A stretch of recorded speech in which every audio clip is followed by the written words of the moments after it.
ഇന്നത്തെ ഏറ്റവും പുതിയ വീഡിയോയിലേക്ക് ഇവർക്കും സ്വാഗതം. ഈ ആഴ്ച തമിഴിൽ നിന്നും തിയേറ്ററുകളിലേക്ക് എത്തിയ വലിയ സിനിമയാണല്ലോ തഗ് ലൈഫ്. കമലഹാസൻ STR കോമ്പോയിൽ തിയേറ്ററുകളിലേക്ക് എത്തിയ സിനിമ ആദ്യ ദിവസം തന്നെ പ്രേക്ഷകരെ നിരാശപ്പെടുത്തിയ സിനിമയാണല്ലോ. ഇപ്പോഴത്തെ തഗ് ലൈഫിന്റെ ആദ്യ ദിവസത്തെ കളക്ഷനെ കുറിച്ചുള്ള റിപ്പോർട്ടുകളും പുറത്തു വരുമ്പോൾ അവിടെയും സിനിമ നിരാശ തന്നെ നൽകിയിരിക്കുകയാണ്.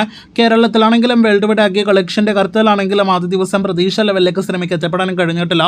വേൾഡ് വൈഡ് 45 കോടിക്ക് മുകളിലെ കളക്ഷൻ പ്രതീക്ഷ സ്ഥാനത്ത് 40 കോടിയാണ് തഗ് ലൈഫ് എന്ന സിനിമയ്ക്ക് ആദ്യ ദിവസം ലോകമെമ്പാടും നിന്നും നേടിയെടുക്കാനായിട്ട് കഴിഞ്ഞിരിക്കുന്നത്. കേരളത്തിലാണെങ്കിൽ 1,50,00,000 മുകളിലെ കളക്ഷൻ പ്രതീക്ഷ സ്ഥാനത്ത് 1,30,00,000 രൂപ മാത്രമേ സിനിമയ്ക്ക് കേരളത്തിൽ ഗ്രോസ് വന്നിട്ടുള്ളൂ. കേരളത്തിൽ ഇതുപോലെ തന്നെ ശോകം കളക്ഷൻ സിനിമയ്ക്ക് തമിഴ്നാട്ടിലും വന്നിരിക്കുകയാണ്. ആദ്യ ദിവസം 12 കോടിയിൽ പരം ഗ്രോസ് കളക്ഷൻ മാത്രമേ സിനിമയ്ക്ക് തമിഴ്നാട്ടിൽ വന്നിട്ടുള്ളൂ. അപ്പോൾ ആകെ മൊത്തത്തിൽ നോക്കുകയാണെങ്കിൽ പാൻ ഇന്ത്യൻ സിനിമയുടെ തിയേറ്ററുകളിലേക്ക് എത്തിയ വലിയ പ്രൊമോഷൻസോടെ തിയേറ്ററുകളിലേക്ക് എത്തിയ സിനിമ ഇന്ത്യയിൽ ഒരു വൻ ദുരന്തം തുടക്കമാണ്, ഓപ്പണിംഗ് ആണ് നേടിയെടുത്തിരിക്കുന്നത്. അതേസമയം ആകെ വേൾഡ് വൈഡ് കളക്ഷൻ എന്ന നിലയിൽ നോക്കുകയാണെങ്കിൽ ഒരു ഡീസന്റ് തുടക്കം എന്നൊക്കെ പറയാം. പക്ഷെ നമ്മുടെ മലയാളം സിനിമ എമ്പുരാന്റെ കളക്ഷൻ വെച്ച് നോക്കുമ്പോൾ, ആദ്യ ദിവസത്തെ കളക്ഷൻ വെച്ച് നോക്കുമ്പോൾ തഗ് ലൈഫ് അവിടെയും വളരെയധികം താഴെ പോകുകയാണ്. എമ്പുരാനും തഗ് ലൈഫ് പോലൊരു പാൻ ഇന്ത്യൻ സിനിമയുടെ പാൻ ഇന്ത്യൻ പ്രൊമോഷനോട് എത്തിയ സിനിമയാണ്.